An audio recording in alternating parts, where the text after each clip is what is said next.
ما اسمك؟ أنا اسمي سونيا وأنتِ؟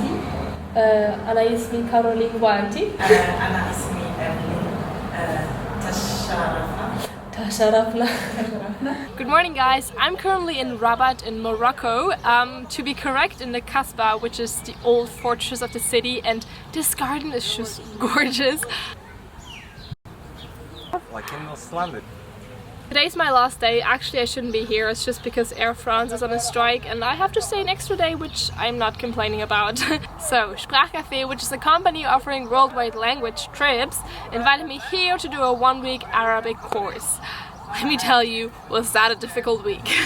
First of all, obviously I had to learn a complete different alphabet, and I'm pretty sure Arabic is the most difficult alphabet to learn in the world. So there's 28 letters, which doesn't sound too much, but a lot of those look quite similar and a lot of those also sound quite similar. But then it gets confusing because those who sound similar don't look similar, and I'm like, what? Where's the logic in this alphabet? So comparing it to Korean, which Korean you can learn in one evening, an hour or less. We took a whole week to learn the Arabic alphabet, and we spent a lot of time just connecting letters and connecting.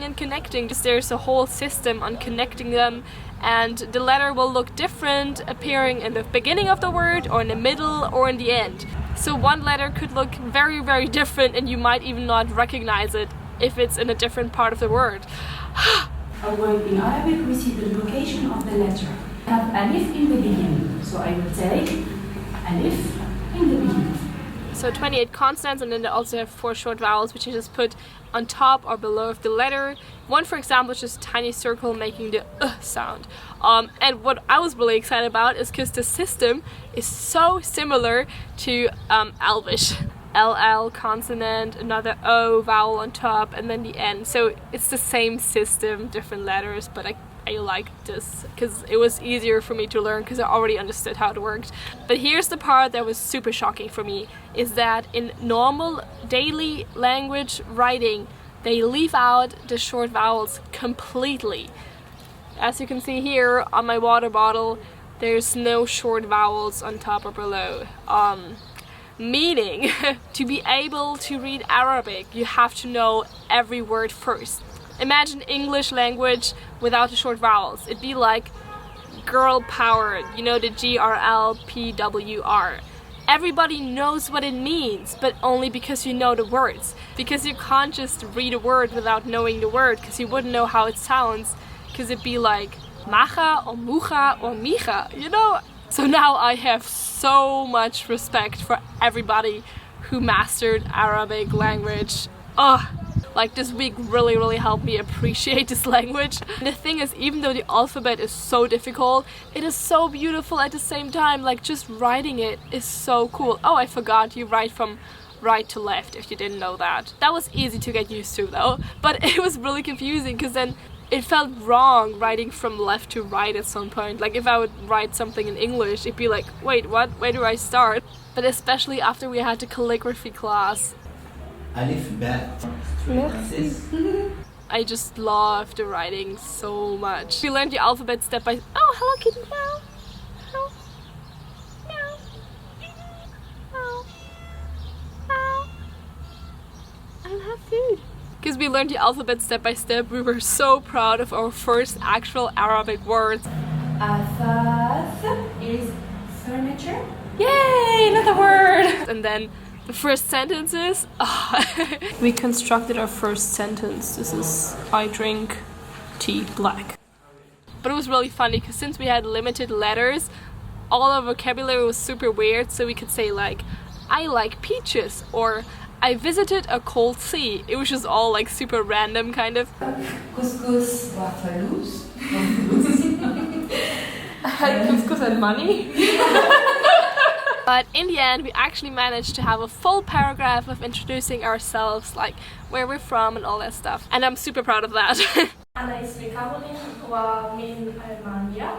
أنا أسكن مع أسرتي وكلبي. لي واحد أخت واثنان أخ. أحب أصف تبع أدرس اللغة العربية في الرباط. أسكن مع أسرة مغربية ودود. أحب كسكس وشاي مغربي. So, but apart from all the Arabic struggle, I really enjoyed this language trip. It was the first language trip I've ever done, meaning language trip going to a different country and taking language courses there. It's often combined with a stay in a host family. That's what I did here, which I super enjoyed, because my host family was just so nice and they cooked really good food, and it just gave me the perfect insight in Arabic culture and Moroccan culture, obviously. It does help you practice languages.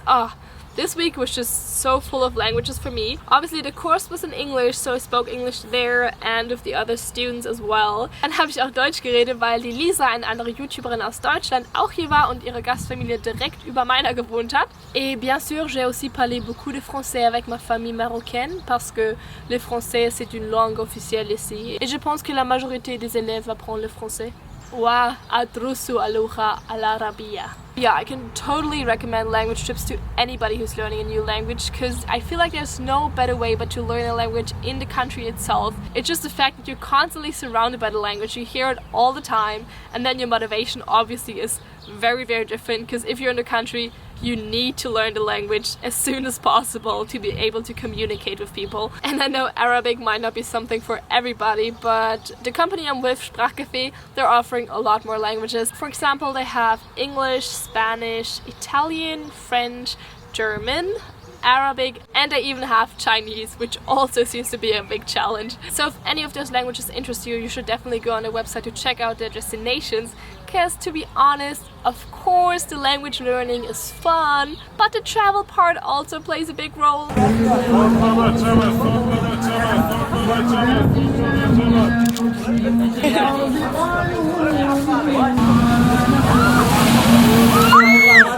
So for example, for English, they obviously have England, but also USA and Canada and even Malta. So just go and check out their trips, because I feel like there's something for everybody. Even for those of you who aren't 18 yet, I found a lot of programs on the website that are actually made for younger people. And also it's probably easier to convince your parents to travel alone doing this, because you're actually doing something educational for school as well. So you know what I mean. Perfect timing. So what this is right now, it's the call for prayer. They do 5 times a day here in Morocco. Oh yeah, and if you actually decide to book a language course, you can use this code to get some money off your trip. And if you haven't seen my last video, which was a vlog about my time in Morocco here, you should go and watch it, because it was a really good time here. So yeah, I'm gonna spend my last hours to go to the beach probably, maybe read a little bit, and yeah, goodbye. See you next time.